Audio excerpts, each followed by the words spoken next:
जय Hind, Vande Mataram dear students. स्वागत है आपका आपके अपने यूट्यूब लर्निंग प्लेटफॉर्म माई डीडीयू यूनिवर्सिटी पे। स्टूडेंट्स, मैं आपका अपना एजुकेटर शुभम सर आज आपके भारी डिमांड पे आज आपके लिए लेकर अवेलेबल हूँ ENG 201 का महा मैराथन वीडियो। जी हाँ स्टूडेंट्स, हमने प्रीवियस 2 ईयर के पेपर्स को इसमें क्लब कर दिया है, तो आप लगातार पूरे जो 2 ईयर्स में पेपर हुए हैं उनके सारे क्वेश्चन देख पाएंगे और उनके राइट आंसर भी देख पाएंगे। साथ ही साथ स्टूडेंट्स कहना चाहूँगा कि हमारे चैनल पे एक मॉडल पेपर भी इंग्लिश का अपलोडेड है, उसमें हमने डिटेल चर्चा आपके सारे टेक्स्ट की है, तो जाके आप ENG 201 202 के मॉडल पेपर भी देख लीजिएगा और इस वीडियो को फ्रेंड से शेयर करना ना भूलिएगा। हम आपके लिए बहुत एफर्ट लगाकर वीडियोस रेडी करते हैं। तो बिना टाइम वेस्ट किए स्टूडेंट्स ले चलते हैं आपको क्वेश्चंस की तरफ।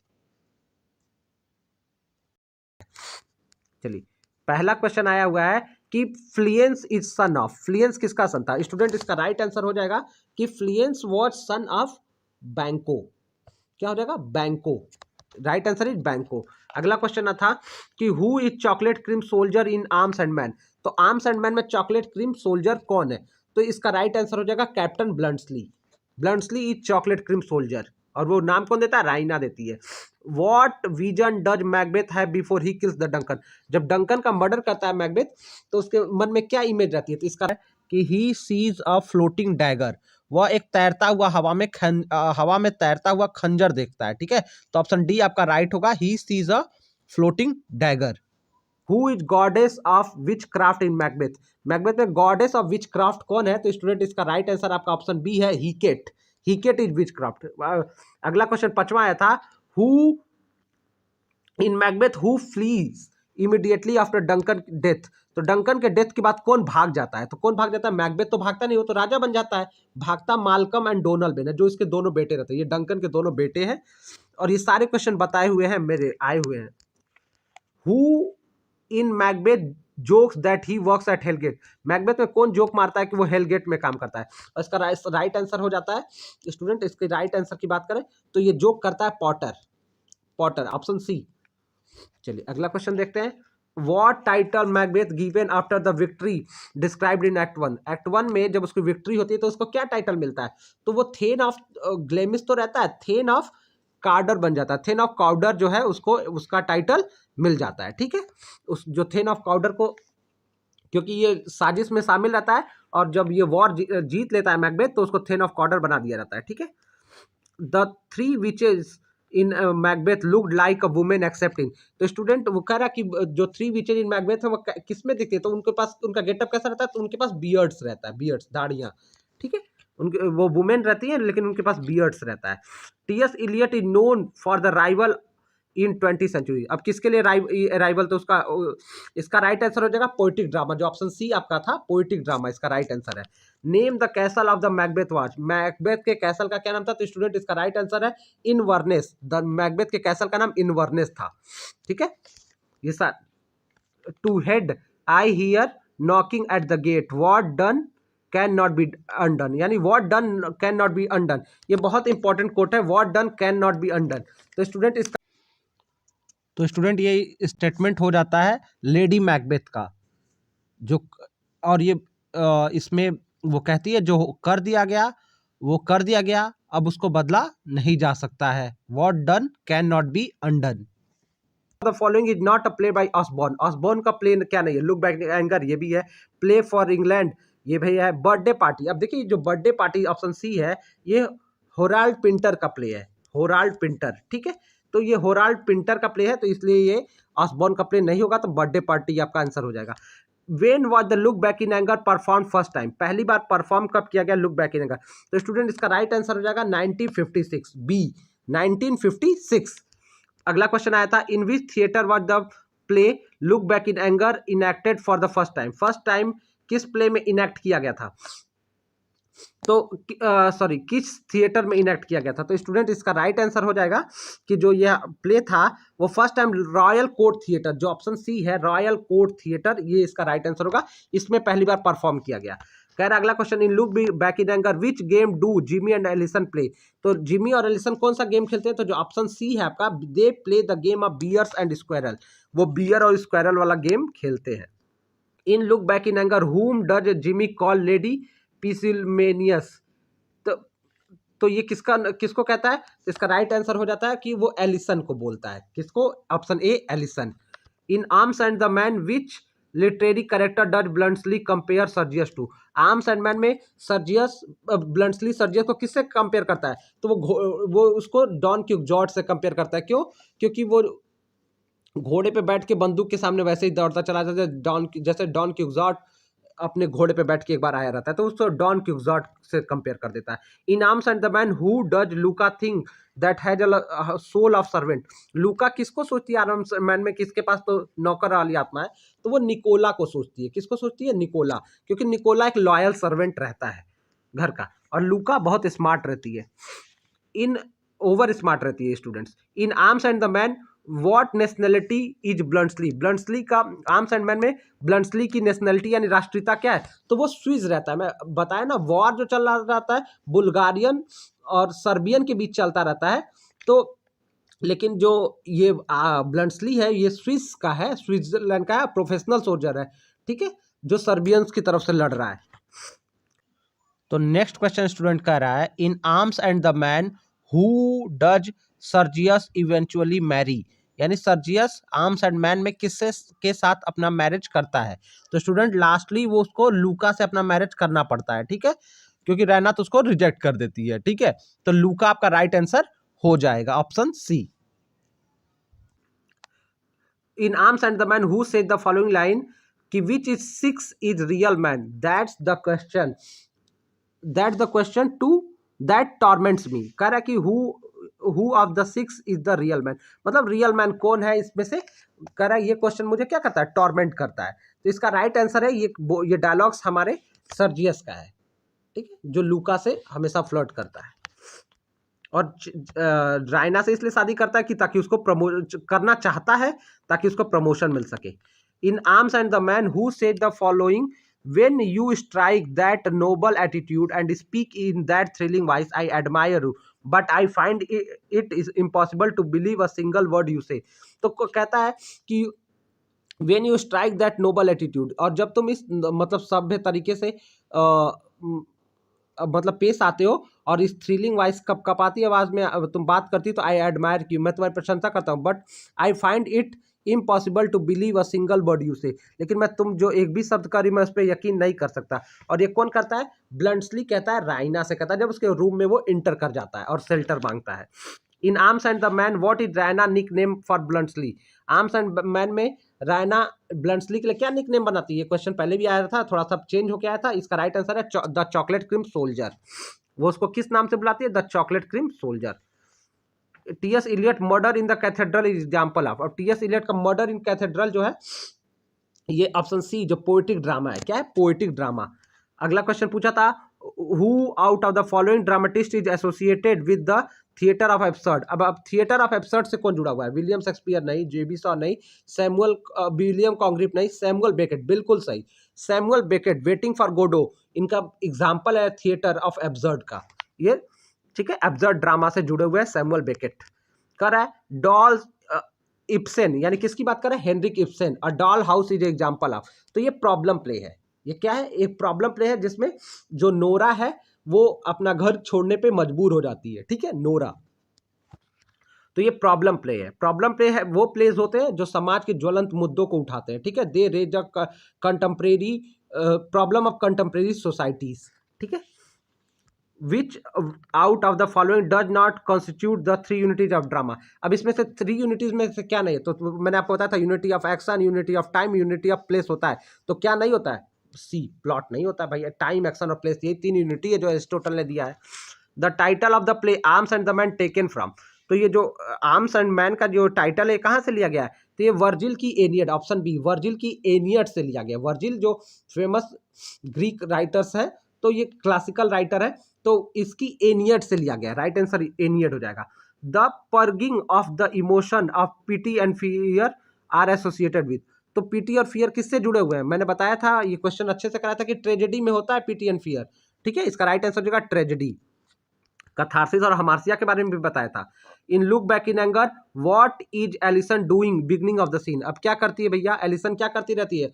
आयरनिंग करती रहती है। क्या करती रहती है? आयरनिंग, कपड़े को आयरन करती रहती है। ठीक है, चलिए। Macbeth is killed in, Macbeth की मृत्यु किस एक्ट में होती है? तो इसका राइट आंसर हो जाएगा एक्ट 5 सीन 3 में। एक्ट 5 सीन 3 में मैकबेथ इज किल्ड इन, इसका मर्डर हो जाता है एक्ट 5 सीन 3 में। ठीक है, कौन करता है? Macduff. Arms and the man can be described as an, तो ये एंटी रोमांटिक कॉमेडी है। ये क्या है? Option A, anti romantic. Arms and man क्या? Anti romantic comedy. ये एंटी रोमांटिक कॉमेडी है। Ben Jonson known for his, तो बेन जॉनसन को क्यों जाना जाता है? तो Ben Jonson known for his comedy of manners, comedy of manners. ठीक है, Ben Jonson known for comedy of manners. ठीक है, 33 का आपका ए हो जाएगा। 33 का जो कॉमेडी ऑफ मैनर, ये इसका राइट आंसर है कॉमेडी ऑफ ह्यूमर। ठीक है स्टूडेंट, इसका right answer comedy of humour होना चाहिए। रुक जाइए, तो स्टूडेंट इसका राइट आंसर जो है वो ए नहीं होगा, बी होगा। क्या? क्योंकि ये कॉमेडी ऑफ ह्यूमर के लिए जाने जाते हैं। इनका every man in his humour, इनका प्ले भी है। इनका प्ले का नाम ही every man in his humour, जो 1598 में आई थी। ये कब आई थी? Every man in his humour इनका एक फेमस प्ले जो 1598 में था। तो राइट आंसर बी हो जाएगा, कॉमेडी ऑफ ह्यूमर के लिए जाने जाते हैं। ठीक है, इनके और सारे प्ले हैं, वॉलपोन है, ऐसे ही करके एपिसियन है, आप जान सकते हैं। तो कह रहा है who among the following is king Duncan son? अब किंग डंकन का सन कौन है? मैंने बताया था मालकम और डोनाल्ड बेन है। तो मालकम नहीं दिया हुआ है, डोनाल्ड बेन दिया हुआ है, तो डोनाल्ड बेन हो जाएगा। मालकम रहता तो वो भी उसका बेटा है। मालकम एंड डोनाल्ड बेन दोनों किंग डंकन के सन है। कहाँ भाग जाते हैं? इंग्लैंड भाग जाते हैं। In which scene act 1 does the third witch greet Macbeth की all hail Macbeth that shall be king hereafter? अब तुम यहाँ से किंग बनोगे, इसके बाद अब तुम किंग बनोगे। तो किस एक्ट में, एक्ट 1 के किस सीन में इसकी बात होती है? तो स्टूडेंट इसका एक्ट 1 के सीन 3 में बात होती है। वो विचेस कहती है कि तुम मैकबेथ यहाँ से किंग बनोगे। एक्ट 1 सीन 3 की बात है ये।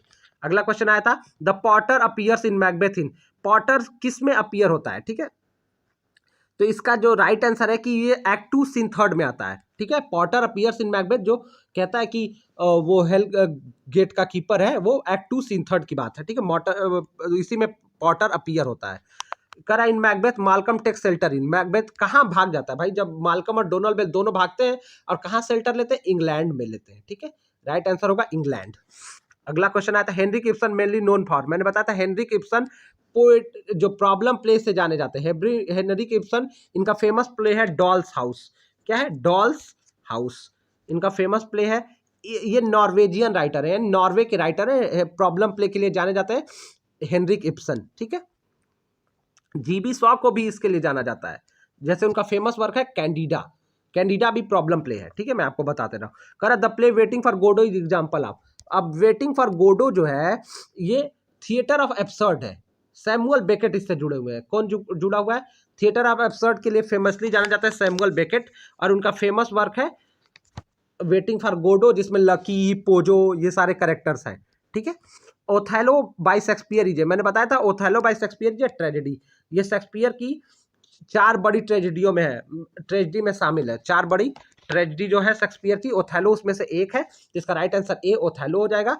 4 बड़ी ट्रेजेडी क्या थी? मैकबेथ, HOKM हैमलेट, आपको मैंने ट्रिक भी बताई थी, HOKM याद रखिएगा, HOK और यम क्या था?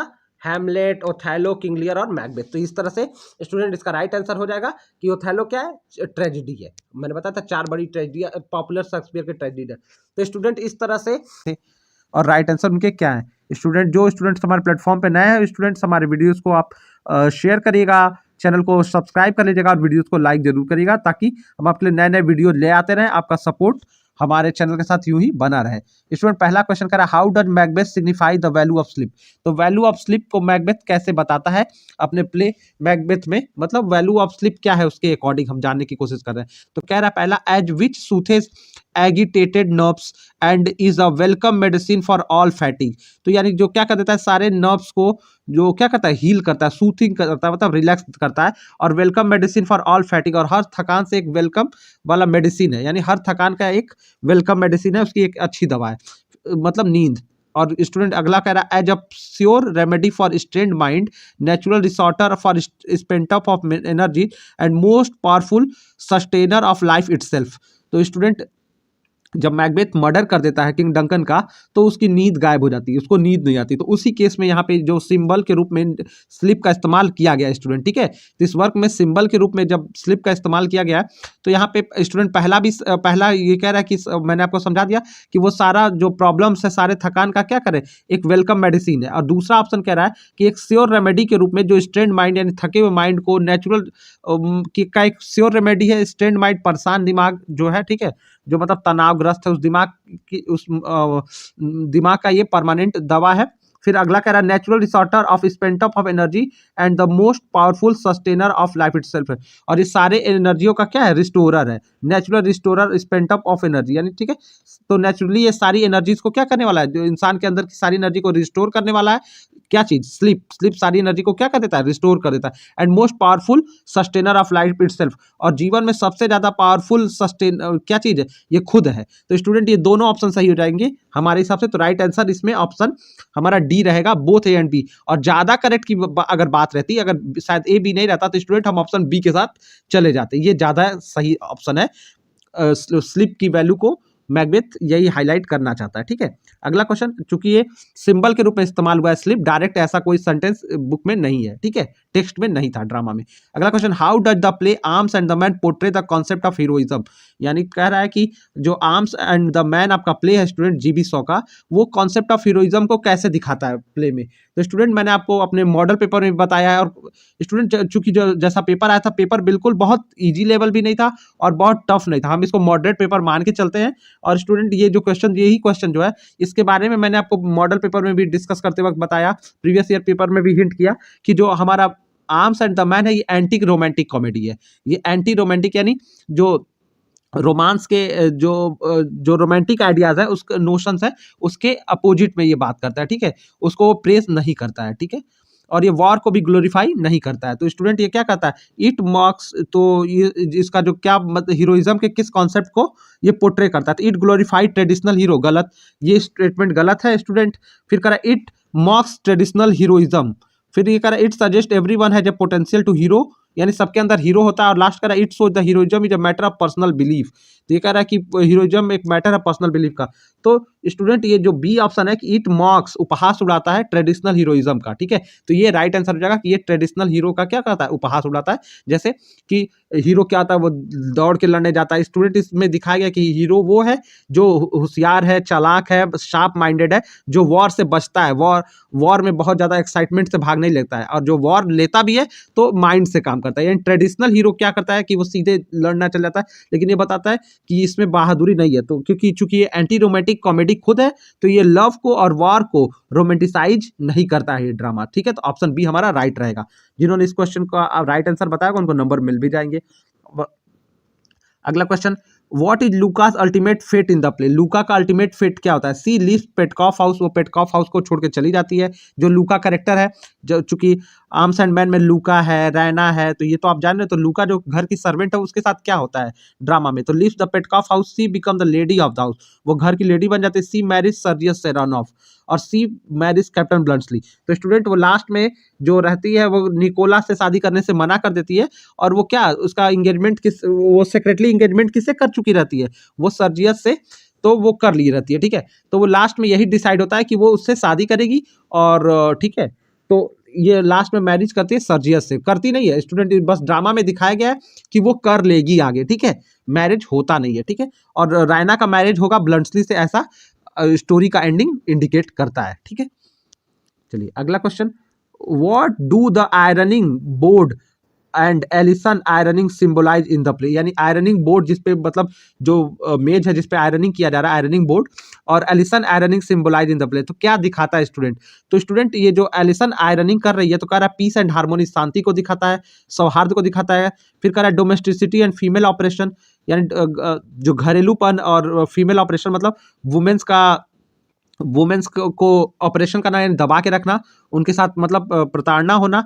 क्रिएटिविटी एंड आर्टिस्ट्री और वेल्थ एंड प्रॉस्पेरिटी। तो स्टूडेंट इसका राइट आंसर है डोमेस्टिसिटी एंड फीमेल ऑपरेशन।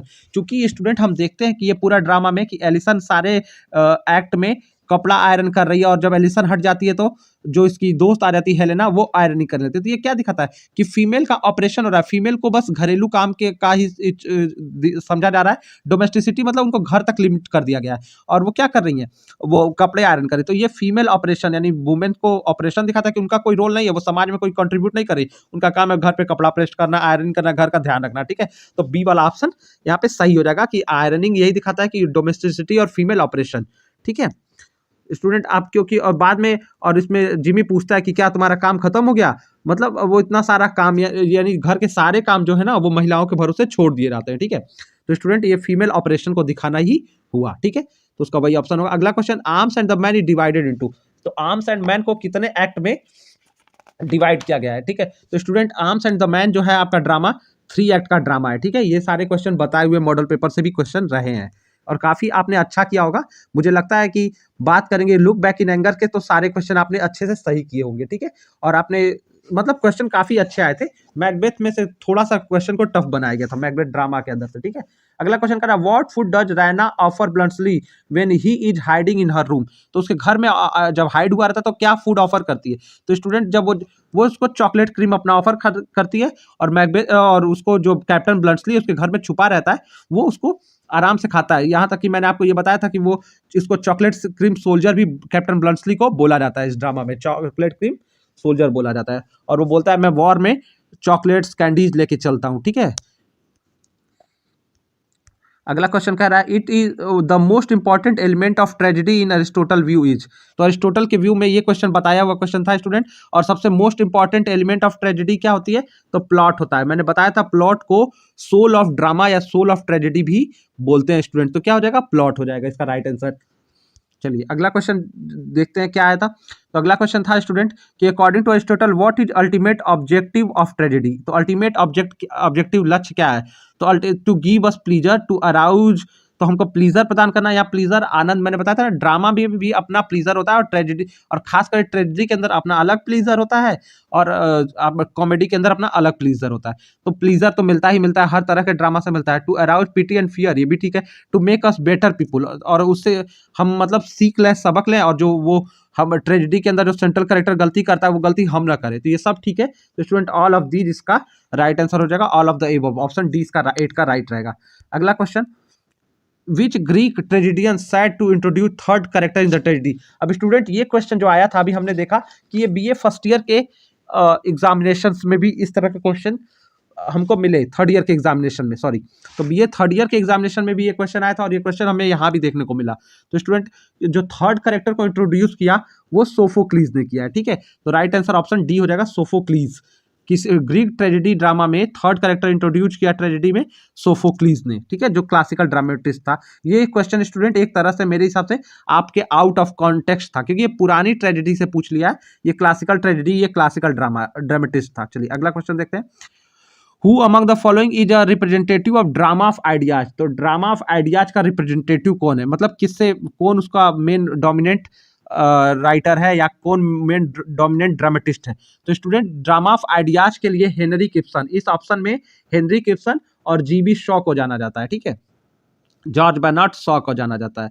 तो स्टूडेंट ऑप्शन सी सही रहेगा, हेनरी किप्सन। ये नॉर्वेजियन राइटर है। ठीक है, जिन्होंने डॉल्स हाउस लिखा हुआ है। अगला question, which of the following is a practitioner of poetic drama in 20th century. ये तो क्वेश्चन स्टूडेंट आपने सबने अच्छे से कर लेना है, आपको समझ में भी आ रहा होगा कि प्रैक्टिशनर ऑफ पोएटिक ड्रामा कौन है। तो पोएटिक ड्रामा के लिए टी.एस. इलियट जाना जाता है। उनका मर्डर इन द कैथेड्रल क्या है? एक पोएटिक ड्रामा है। ठीक है, तो 20th सेंचुरी यानी बहुत बाद में, जब पोएटिक ड्रामा का ट्रेंड खत्म हो गया था, ये रेस्टोरेशन पीरियड में मिल्टन के समय चल रहा था, लेकिन 20th सेंचुरी में कौन जाना जाता है? तो टी.एस. इलियट जाने जाते हैं। ठीक है, अब देखिए अगला क्वेश्चन कर रहा है, Candida by GB Shaw is a. तो कैंडिडा मैंने बताया जीबी शॉ एक प्रॉब्लम प्ले राइटर है, और हेनरी किप्सन भी प्रॉब्लम प्ले राइटर है। तो कैंडिडा इनका जो वर्क है वो क्या है? एक प्रॉब्लम प्ले है। क्या है? प्रॉब्लम प्ले है। और इस स्टूडेंट मैंने क्लासेस में भी अपने और जो लेक्चर्स लिए भी हैं, तो जिन स्टूडेंट ने पढ़ा वो बिल्कुल समझ भी पा रहे होंगे कि प्रॉब्लम प्ले, और सारे मैंने टाइप्स ऑफ ड्रामा भी बताए थे, टाइप्स ऑफ ट्रेजेडी, कॉमेडीज, ये सारे बताए हुए थे आपको, तो काफी क्वेश्चन बताए हुए भी आए थे। अगला क्वेश्चन, अब यही क्वेश्चन देख लीजिए, merchant of Venice by William Shakespeare, ये मोस्ट इजी क्वेश्चन है, स्टूडेंट आपने 12th में भी पढ़ा होगा। तो merchant of Venice William Shakespeare का क्या है? ट्रेजी कॉमेडी है। क्या है? ट्रेजी कॉमेडी है, ठीक है। मर्चेंट ऑफ वेनिस क्या है? शेक्सपियर का ट्रेजी कॉमेडी है। अगला question, why Macbeth hesitated to kill king Duncan, तो किंग डंकन को किल करने से क्यों हेजिटेट करता है, यानी घबराता है, हेजिटेट कर, हिचकिचाता है। The Duncan was his guest and, तो हेजिटेशन की वजह की बात करेंगे स्टूडेंट, तो कह रहा है कि जो डंकन था उसका गेस्ट था और ही हिमसेल्फ, और वो होस्ट था इस नाते। फिर बात कर रहा है कि that he ruled well humbly and benevolently, या इसलिए हिचकिचाता है उसके मर्डर करने से कि वो बहुत अच्छे से अपना राजकाज और शासन चला रहा था, जनता बहुत खुश थी। अगला कह रहा है द क्राइम वुड बी घासली, और ये बहुत बड़ा क्राइम हो जाएगा, बहुत मतलब बहुत बुरा क्राइम होगा एक तरह से। तो स्टूडेंट ये सब सही है, तो इसका राइट आंसर ऑप्शन डी ही रहेगा, ठीक है। हर हाल में इसका आंसर डी ही होगा, ठीक है। चलिए अगला क्वेश्चन देखते हैं, विच type of comedy combined element of both tragedy and comedy. अब ये भी बहुत आसान क्वेश्चन था स्टूडेंट, अब ये बोल दिया कि जो कंबाइन करता है ट्रेजेडी और कॉमेडी को, और featuring a mixture of light and serious theme, light और सीरियस थीम। तो जब कॉमेडी भी, जो ड्रामा में कॉमेडी भी और ट्रेजेडी भी हो, तो सीधे से दोनों को जोड़ के बना देंगे ट्रेजी कॉमेडी। जैसे मर्चेंट ऑफ वेनिस क्या था? ट्रेजी कॉमेडी था, ठीक है। तो ऐसा ड्रामा जिसके अंदर एलिमेंट ऑफ ट्रेजेडी और कॉमेडी भी हो और लाइट और सीरियस थीम हो, तो वो ट्रेजी कॉमेडी कहलाता है, ठीक है। ये तो आप जान ही रहे थे, ये क्वेश्चन बड़ा आसान था। अगला question, which is the key characteristic of expressionist drama. तो एक्सप्रेशनिस्ट ड्रामा से यूजीन ओनील जुड़ा हुआ है, उसका फेमस वर्क बात करते हैं तो द हेरी एप है। आपको नोट कर लेना चाहिए कि स्टूडेंट द हेरी एप यूजीन ओनील का एक्सप्रेशनिस्ट ड्रामा है। और इसमें क्या होता है, तो ऑप्शन ए जो कह रहा है स्टूडेंट कि emphasises inner emotion and subjective experience, तो ये अंदर छुपी हुई भावना और सब्जेक्टिव एक्सपीरियंस को दिखाता है, तो ये राइट आंसर है। यही एक्सप्रेशनिस्ट ड्रामा के मेन फीचर है। बाकी जो फीचर की बात कर रहा है वो फोकस ऑन क्लासिकल थीम, बिल्कुल गलत। Realistic portrayal of everyday life, ये भी गलत। ये रियलिस्टिक ड्रामा में होता है स्टूडेंट, ठीक है। और D none of the above तो नहीं होगा, तो ए वाला हमारा राइट आंसर हो जाएगा स्टूडेंट। अगर थोड़ा सा भी अगर आप दिमाग लगा के क्वेश्चन के एलिमिनेट, यानी क्या क्या हटाना है, क्या क्या नहीं होगा, अगर आप उस पर भी करते तो ये क्वेश्चन आप आराम से कर ले गए होते। अगला question, which ancient Greek play writer is known for contribution to classical comedy. तो किस ग्रीक क्लासिकल राइटर को जाना जाता है क्लासिकल कॉमेडी में कंट्रीब्यूशन के लिए? तो कॉमेडी की बात बोला है, तो स्टूडेंट सोफोक्लीज जो है, ये लोग ट्रेजेडी लिखा है। सोफोक्लीज ने क्या लिखा है? क्लासिकल ट्रेजेडी लिखा है। वहीं अरिस्टोफेंस जो नाम का जो व्यक्ति है, अरिस्टोफेंस ने स्टूडेंट क्या लिखा है? तो अरिस्टोफेंस ने कॉमेडी लिखा हुआ है, ठीक है। तो यहाँ पे राइट आंसर हो जाएगा अरिस्टोफेंस, ऑप्शन सी। जो वहीं पे सोफोक्लीज जो है ग्रीक क्लासिकल ट्रेजेडी के लिए जाने जाते हैं, और अरिस्टोफेंस जो जाना जाता है वो क्लासिकल ग्रीक कॉमेडीज के लिए जाना जाता है। तो राइट आंसर ऑप्शन सी रहेगा, अरिस्टोफेंस, ओके। अगला question, which period in English literature known for popularity of comedy of manner. तो स्टूडेंट कॉमेडी ऑफ मैनर किस पीरियड में आ रहा था? तो जब बात करते हैं स्टूडेंट 17th सेंचुरी में कॉमेडी ऑफ मैनर आ रहा था, और 70 पीरियड का जो इसने लिखा है रेनेसा रेस्टोरेशन, तो रेस्टोरेशन स्टूडेंट हुआ यह 1660 में, तो ये खुद ही हो गया 17th सेंचुरी। 1601 से 1699 17th सेंचुरी होता है। और हमारा बेन जॉनसन लेके आ रहे थे, और कॉमेडी ऑफ मैनर्स को लाने वाला सबसे पॉपुलर व्यक्ति कौन है? तो बेन जॉनसन है, ठीक है। तो बेन जॉनसन है जो शेक्सपियर का कंटेम्प्रेरी, उनसे थोड़ा सा आगे कर रहा है। तो ये हमारा रेस्टोरेशन पीरियड हो जाएगा। कॉमेडी ऑफ मैनर से कौन जुड़ा हुआ है? तो रेस्टोरेशन पीरियड में ये ड्रामा आ रहा था, और बेन जॉनसन इससे जुड़े हुए हैं, ठीक है। तो ऑप्शन बी राइट रहेगा। अगला question, what is primary focus of comedy of manner. तो कॉमेडी ऑफ मैनर का प्राइमरी फोकस क्या है, यानी किस पे सेंटर्ड रहता है? तो स्टूडेंट ये कर रहा है फिजिकल ह्यूमर एंड स्लैपस्टिक, तो फिजिकल ह्यूमर पे रहता है। फिर कर रहा है tragic event and personal struggle, ये भी ठीक नहीं लग रहा है। पॉलिटिकल सटायर और सोशल बिहेवियर एंड एटिकेट, तो स्टूडेंट इसका राइट आंसर रहेगा सोशल बिहेवियर एंड एटिकेट, कि आप व्यक्ति समाज में कैसा बर्ताव कर रहा है और उसका संस्कार कैसा है, वो कैसे लोगों से पेश आ रहा है। तो ठीक है, तो कॉमेडी ऑफ मैनर जो है सोशल बिहेवियर और एटिक्वेट यानी मैनर को दिखाते हैं। सोशल बिहेवियर एंड एटिक्वेट मतलब मैनर होता है स्टूडेंट, ठीक है। तो डी वाला ऑप्शन सही रहेगा। अगला question, the term spoonerism is coined by. तो स्पूनरिज्म टर्म किसने दिया है स्टूडेंट? स्पूनरिज्म टर्म की बात करेंगे तो ऑप्शन ए जो है कि विलियम आर्कीबाल्ड स्पूनर, स्पूनरिज्म टर्म जो दिया है तो वो आर्कीबाल्ड स्पूनर ने दिया है स्टूडेंट। ऑप्शन ए हमारा राइट रहेगा। और ऑप्शन ए के राइट होने के साथ ही साथ स्टूडेंट आपको बताना चाहूंगा कि स्पूनरिज्म क्या होता है। तो जो स्टूडेंट आप जान रहे होंगे तो बड़ी अच्छी बात है, नहीं जान रहे होंगे तो स्टूडेंट आपको बता देता हूं कि इसमें सेंटेंस जो जो मतलब ग्रुप ऑफ वर्ड्स होते हैं दो, उसमें क्या कर दिए जाते हैं, वो उसमें एरर्स को मतलब वर्ड्स को एक्सचेंज कर दिया जाता है। एक्सचेंज मतलब बदल दिया जाता है। तो spoonerism are error initial consonant are exchange in which consonants are exchange, जिसमें कॉन्सोनेंट एक्सचेंज किया जाता है। जैसे मान लीजिए लिखना हो डर्टी बर्ड्स, आप समझ लीजिए स्टूडेंट, आपको काम ही आएगा। जैसे लिखना हो डर्टी और लिखना हो बर्ड्स, BIRDS, तो डर्टी बर्ड्स को क्या लिख दिया, डर्टी को डी को बी बना दिया, तो बर्टी डर्ट्स लिख दिया। तो यानी इसके एक सेंटेंस का जो एरर होता है उसको दूसरे एक वर्ड का जो वर्ड होते हैं, तो पहले वर्ड को दूसरे वर्ड के फर्स्ट लेटर से रिप्लेस किया जाता है। तो डर्टी बर्ड्स को लिखना था तो डी को बी बना दिया और बी को डी, तो डर्टी बर्ड्स की जगह पे स्टूडेंट हो गया बॉटी डर्ट्स, तो डर्टी बर्ड की जगह पे बॉटी डर्ट्स हो गया। फॉगी डे की जगह पे डॉगी फे।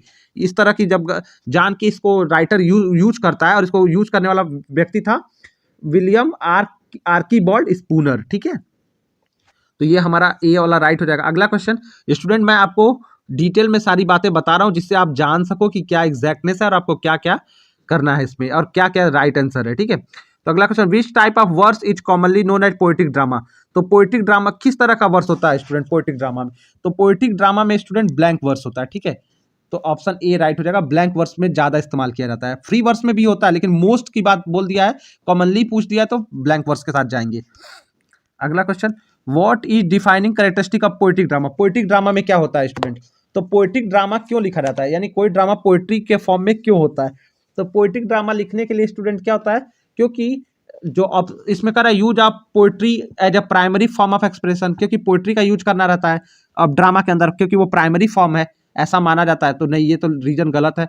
Emphasis on realistic dialogue and everyday language, तो क्या पोएटिक ड्रामा में रियलिस्टिक डायलॉग और एवरीडे लैंग्वेज होते हैं? तो अगर ये होता है तो फिर पोएटिक कैसे होता है? फिर कह रहा है focus on physical action and spectacle, physical action को दिखाता है? नहीं। तो डी वाला जो ऑप्शन कह रहा है ना कि exploration of intellectual and philosophical themes, जब हमको एक दार्शनिक और एक फिलोसफिकल, इंटेलेक्चुअल मतलब बौद्धिक और एक फिलोसफिकल मतलब दार्शनिक थीम पे जब कोई ड्रामा दिखाना रहता है, जैसे चाहे वो आपका बाइबल से जुड़ा हुआ हो, चाहे कोई टीचिंग से जुड़ा हुआ हो, तो इस तरह के ड्रामा के लिए पोएटिक ड्रामा का इस्तेमाल किया जाता है। ठीक है, तो वो इंटेलेक्चुअल और फिलोसफिकल थीम को दिखाने के लिए किया जाता है, तो ये ठीक है। ठीक है स्टूडेंट, तो मर्डर इन द कैथेड्रल में क्या हुआ है, इंटेलेक्चुअल और फिलोसफिकल थीम को दिखाया गया है। ठीक है,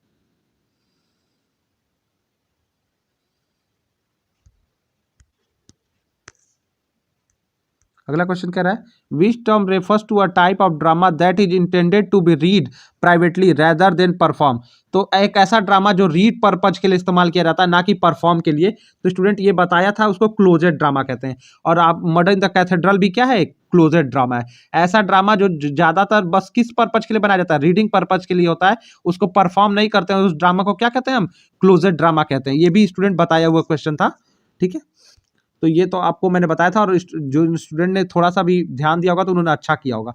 who is the Norwegian play right known for his problem play ghost. तो घोस्ट के लिए किस राइटर को जाना जाता है? तो स्टूडेंट घोस्ट वर्क है हेनरिक इब्सन का। ठीक है, जो नॉर्वेजियन राइटर है, problem play drama of ideas से जुड़े हुए हैं। ठीक है, तो घोस्ट किसका प्रॉब्लम प्ले है, हेनरिक इब्सन का है। ठीक है, डी राइट रहेगा इसका आंसर। अगला question, which type of verse is commonly use in poetic drama. Poetic drama में किस तरह का वर्स इस्तेमाल किया जाता है?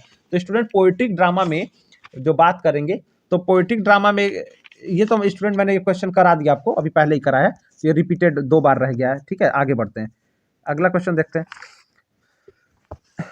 कह रहा है नेक्स्ट क्वेश्चन स्टूडेंट, कह रहा है which of the following unity is associated with idea that a play should take place in single location. कौन सा ऐसा यूनिटी है जो कहता है कि एक प्ले को एक सिंगल लोकेशन पे रहना चाहिए?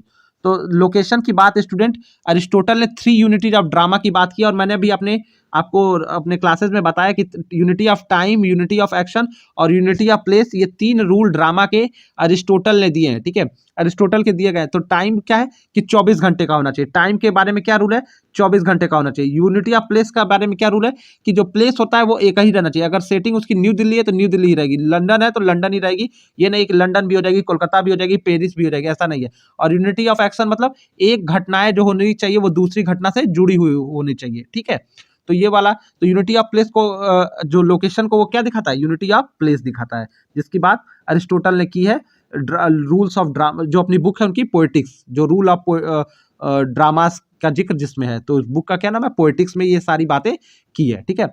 तो ये किस बुक में बात की है अरिस्टोटल ने, तो पोएटिक्स में की है, ये भी बात याद आप रखोगे। अगला question, the play arms and man is set during. तो स्टूडेंट ये क्वेश्चन तो बड़ा अजीब सा पूछ लिया था, और पूरी तरह से ये बिल्कुल क्वेश्चन सही क्वेश्चन नहीं पूछा गया था। आर्म्स एंड प्ले मैन, तो क्वेश्चन तो अच्छा है, लेकिन ऑप्शन ऐसे ऐसे दे दिए थे कि आप देखोगे तो कह रहा बाल्कन वार। स्टूडेंट मैं आपको पहले बता दूं कि आर्म्स एंड मैन जो ड्रामा है,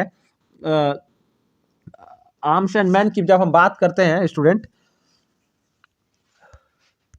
तो स्टूडेंट आर्म्स एंड मैन की जब हम बात करते हैं, तो स्टूडेंट ये जो ड्रामा है ये 1893 में लिखा गया, 1894 में पहली बार परफॉर्म किया गया, यानी इसको दिखाया गया, और 1898 में छापा गया, परफॉर्म किया गया 1894 में फर्स्ट टाइम। और ये कह रहा है कि किस मतलब कहाँ पे इसकी सेटिंग है, तो बाल्कन वार स्टूडेंट 1912-13 में हुआ है, ठीक है। तो इसकी सेटिंग है स्टूडेंट, ये आपको मैं बता दूं, सर्बियन बुल्गारियन वार, सर्बियन बुल्गारियन वार। और ये टाइम पीरियड क्या है, तो 1984 में, सॉरी स्टूडेंट 1894 में इसको पब्लिश किया गया है, और इसकी सेटिंग 1885 की है। कितने की सेटिंग है, 1885 की सेटिंग है, ठीक है। और ये ड्रामा पब्लिश हुआ है 1894 में। सेटिंग मतलब किस ईयर की कहानी इसमें है, तो स्टूडेंट 1885 में सर्बियन और बुल्गारिया के बीच, सर्बिया और बुल्गारिया के बीच वॉर चल रहा है, तो उसको दिखाता है। तो स्टूडेंट ये होना चाहिए। तो बाल्कन वार जो 1912 में हुआ है, तो 1885 से इसका कोई मतलब नहीं है। फिर वर्ल्ड वार 1 जो 1914 से 18 तक हुआ है, इसका भी कोई मतलब नहीं है।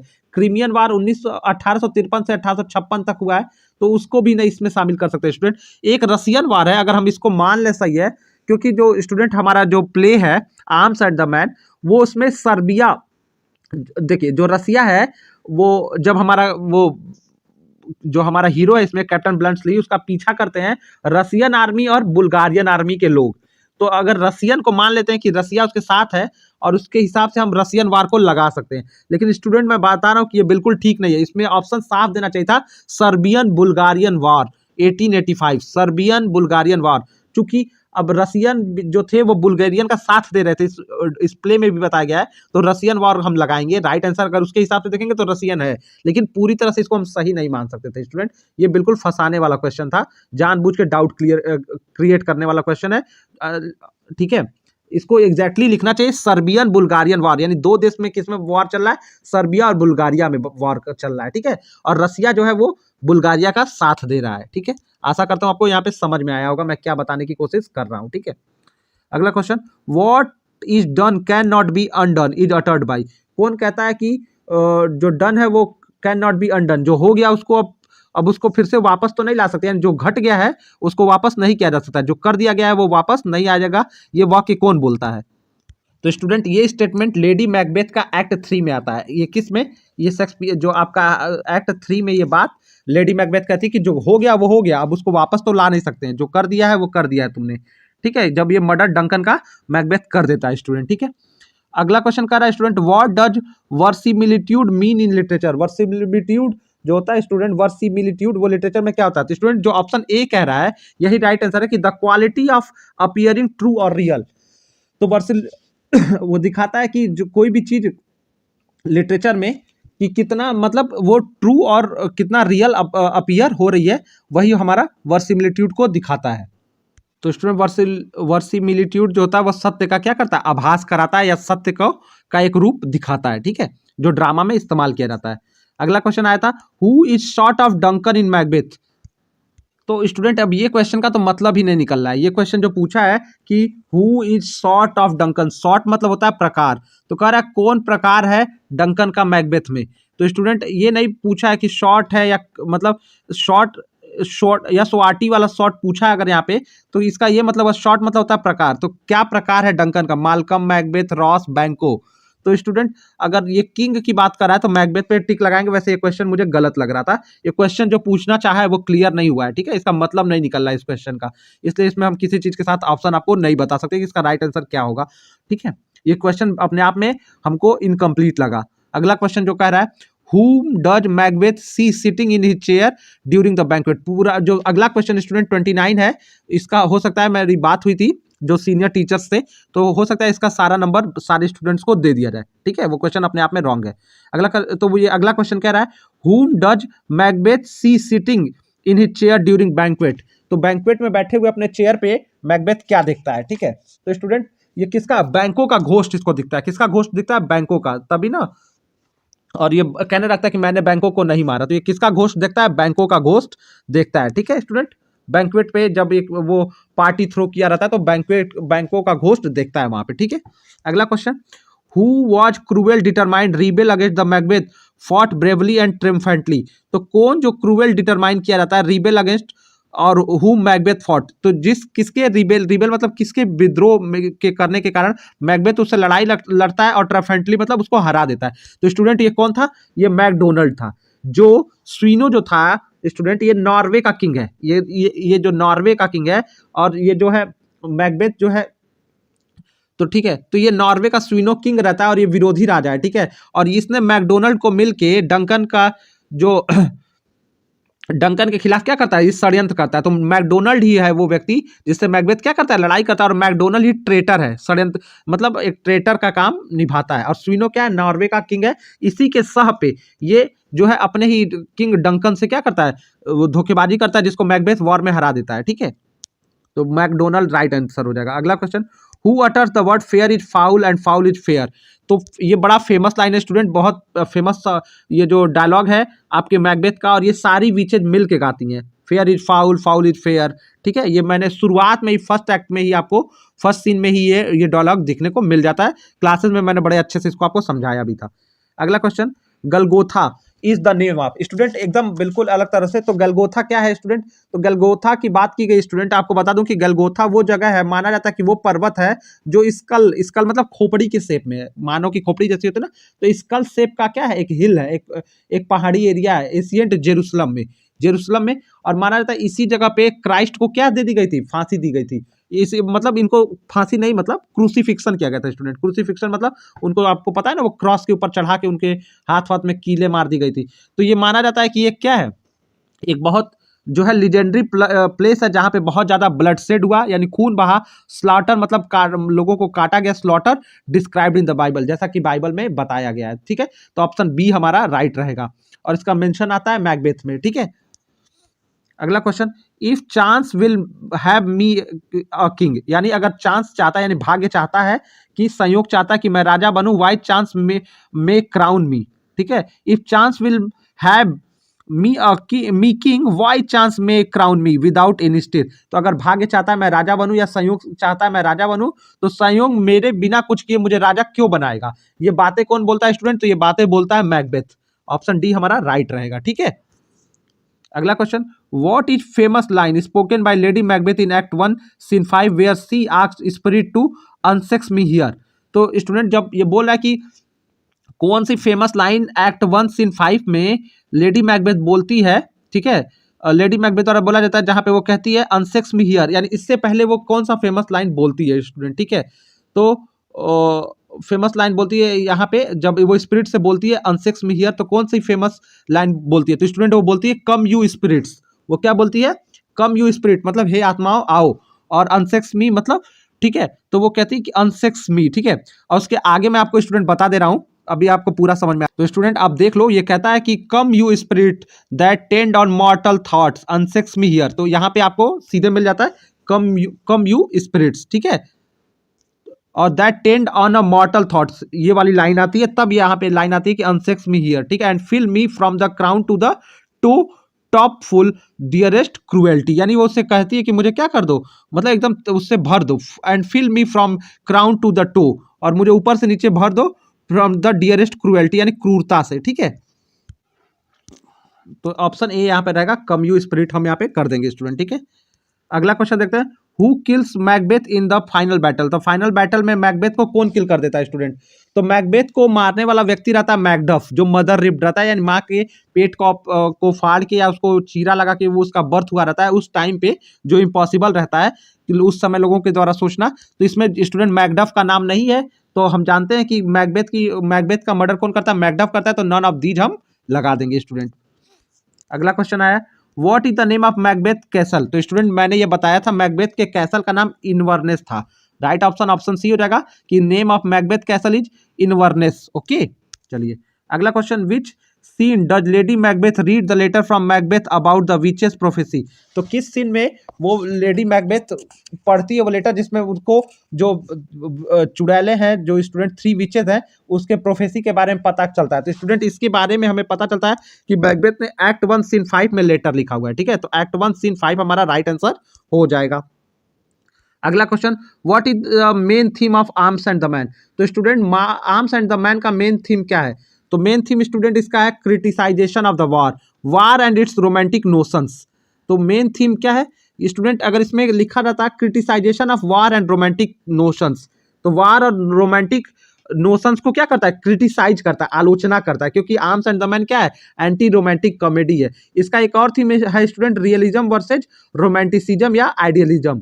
ठीक है तो आदर्शवाद, ये पॉलिटिकल सटायर है, ये कह रहा है पॉलिटिकल रिवॉल्यूशन नहीं, पॉलिटिकल सटायर रहता तो ऑप्शन सी भी सही हो जाता। तो ऑप्शन ए को हम सही मानेंगे, लेकिन इसमें स्टूडेंट क्रिटिसाइजेशन होना चाहिए था कि मतलब वार को क्या करता है, एंटी ग्लोराइज करता है, मतलब उसकी प्रशंसा नहीं करता है वार को क्या करता है, इसको इसके मतलब इसका उपहास उड़ाता है वॉर का, और रोमांटिक हीरो का, रोमांटिक लव का क्या करता है, उपहास उड़ाता है, क्योंकि ये ड्रामा ही एंटी रोमांटिक ड्रामा है। ठीक है चलिए अगला question, what is name of Raina faience. तो रायना के फियांस का क्या नाम रहता है। तो रायना का शुरू में ही जो स्टूडेंट उसका फियांस रहता है वो सर्जियस रहता है, यानी उसकी जो सगाई हुई रहती है वो किससे हुई रहती है, सर्जियस से हुई रहती है। ठीक है तो ये इसका सर्जियस राइट आंसर डी रहेगा। अगला क्वेश्चन, स्टूडेंट पूरी स्टोरी बतानी यहाँ वीडियो में पॉसिबल नहीं है, इसलिए मैं जल्दी जल्दी बता के आपको सारी चीज़ों से कवर कर रहा हूँ। ऑलरेडी मेरा वीडियो काफ़ी आप लोग बोलते हो बड़ा हो जाता है, लेकिन मैं आपको छोटी छोटी बातें क्लियर करता हूँ, इसको आप नोट करते चलिएगा। अगला question, what is Raina full name in the play arms and the Man. तो आर्म्स एंड मैन में रैना का पूरा नाम क्या है, तो रैना पेटकॉफ है। स्टूडेंट राइट आंसर ऑप्शन हो जाएगा ऑप्शन सी, राइना पेटकॉफ। अगला question, who is the most ambitious character in the play arms and the Man. तो आर्म्स एंड द मैन में सबसे एम्बिशियस महत्वाकांक्षा कौन है, तो सबसे ज्यादा महत्वाकांक्षी है लूका। ऑप्शन डी हो जाएगा स्टूडेंट, लूका। ये चाहती है बड़े काम करना, वो कहती है मैं घर के बड़े सेक्रेटरी जाती हूँ, इसका बड़ा महत्वाकांक्षा है। और ये क्या अपने मतलब एक सर्वेंट रहती है, लेकिन अपने उस स्टेटस से खुश नहीं है, और ये जीवन में अनएक्सपेक्टेड चाहती है। ठीक है चाहती है कि खूब ज्यादा पैसा संपत्ति मिल जाए, और लास्ट में ये सफल भी रहती है और सर्जियस से शादी कर लेती है, मतलब उसे वो सेक्रेटली वो की रहती है, एंगेजमेंट की रहती है। अगला question, who is the play says the line 9 soldier out of 10 are fools. तो कौन कहता है 9 जो सोल्जर्स होते हैं 10 में से फूल्स होते हैं। तो स्टूडेंट ये स्टेटमेंट बोलता है ब्लंट्सली। ठीक है तो कहता है सोल्जर्स वो कैप्टन ब्लंट्सली कहता है मैं तो पॉकेट में चॉकलेट लेके घूमता हूँ, 10 में से 9 सोल्जर क्या होते हैं, मूर्ख होते हैं। ये सारे स्टेटमेंट कैप्टन ब्लंट्सली के हैं। ठीक है अगला क्वेश्चन, ये स्टूडेंट यहाँ पे 30, 43 और 44 क्वेश्चन सेम आ गया था, बस थोड़ा सा लिखने का तरीका बदल गया था। यहाँ पे भी वही पूछा है, हु से 9 सोल्जर आउट ऑफ 10 बॉर्न फूल्स। तो यहाँ पे भी हम स्टूडेंट कैप्टन ब्लंट्सली लगा देंगे। ठीक है यहाँ पे कैप्टन ब्लंट्सली होगा और वहाँ पे ब्लंट्सली लिखा था। ठीक है तो ये ऑप्शन डी हो जाएगा, कैप्टन ब्लंट्सली।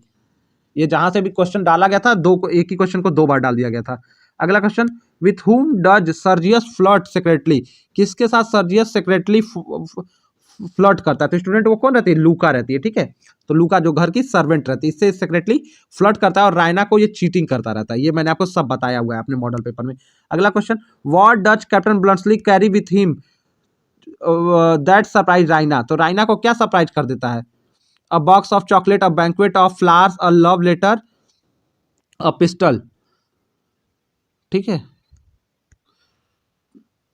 तो स्टूडेंट यहाँ पे ये बॉक्स ऑफ चॉकलेट्स हो जाएगा। ठीक है कि वो कहता है कि वो चॉकलेट लेके चलता रहता है। ठीक है तो स्टूडेंट वो कहता है कि वो चॉकलेट लेके चलता है अपने पॉकेट में, गोलियों के बजाय, अम्यूनेशन के बजाय वो क्या लेके चलता है, अम्यूनेशन मतलब वो गन मटेरियल और गोला बारूद के बजाय पॉकेट में बुलेट्स रखने के बजाय क्या लेके चलता है, वो बॉक्स ऑफ चॉकलेट क्रीम लेके चलता है। इस बात से रहना सरप्राइज होती है। ठीक है अगला question, which character is married Jimmy in the look back in anger. तो कौन कैरेक्टर मैरिड टू जिमी से मैरिड कौन है। तो स्टूडेंट ये तो बड़ा आसान क्वेश्चन आया था, एलिसन। यहाँ से आपको आसान क्वेश्चन बड़ा ज्यादा देखने को मिला था स्टूडेंट। ठीक है तो एलिसन ने मैरिज किया हुआ है जिमी पॉटर से। ठीक है अगला क्वेश्चन, विच कैरेक्टर सिंबॉलिकली रिप्रेजेंट स्क्वायरल। तो स्क्वायरल कौन दिखाता है, तो एलिसन जो है वो स्क्वायरल है।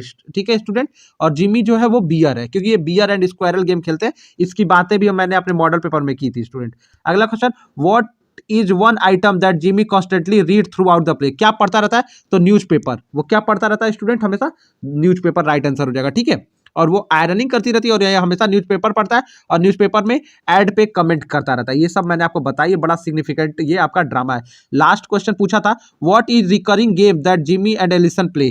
तो बियर एंड स्क्वायरल गेम, वही बियर एंड स्क्वायरल गेम खेलते रहते हैं ये प्ले में। तो स्टूडेंट इस तरह से 50 क्वेश्चन हमने आपके लिए कवर किया है और उसके राइट आंसर आपको बताएं। तो स्टूडेंट जिनका पेपर हो गया अपना आंसर चेक करिएगा और बाकी लोग जिनका एग्जाम आने वाला है उसको प्रिपेयर करके जाइएगा। स्टूडेंट्स आपको आपके एग्जामिनेशन के लिए गुड लक। मिलते हैं एक और नेक्स्ट वीडियो में।